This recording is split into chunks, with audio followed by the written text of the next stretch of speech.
Chers membres d'Église et chers amis, bonjour.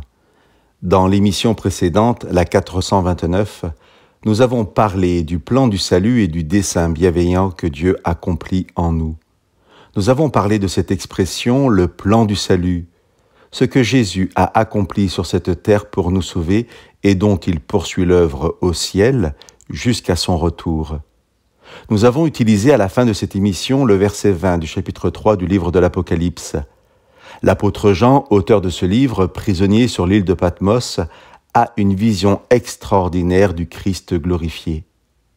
Je vous lis en introduction les versets 17 et 18 du premier chapitre, passage qui contient les premières paroles que Jésus, dans cette vision, adresse à Jean.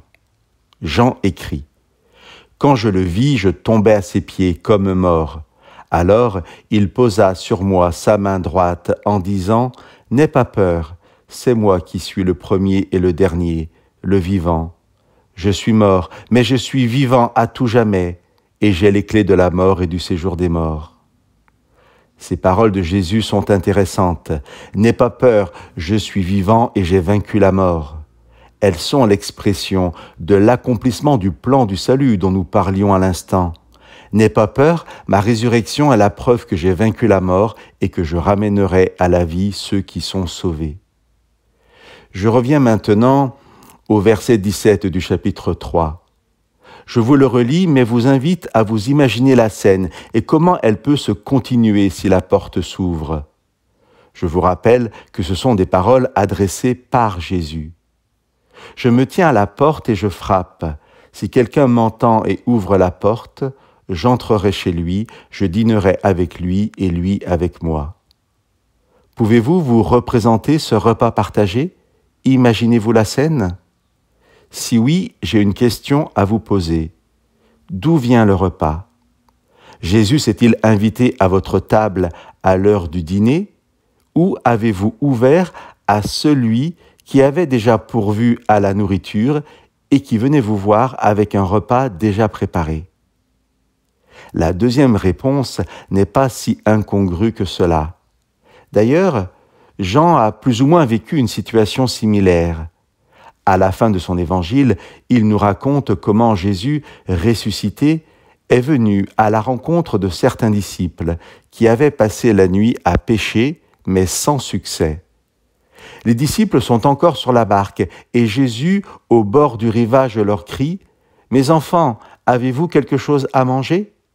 La réponse est non, car toute la nuit, les disciples n'ont pas pêché un seul poisson. Se passe alors, après que Jésus les ait invités à jeter encore une fois les filets, une deuxième pêche miraculeuse. Je vous lis maintenant les versets 9 et 10 du chapitre 21 de cet évangile. Lorsqu'ils furent descendus à terre, ils voient là un feu de braise, du poisson posé dessus et du pain.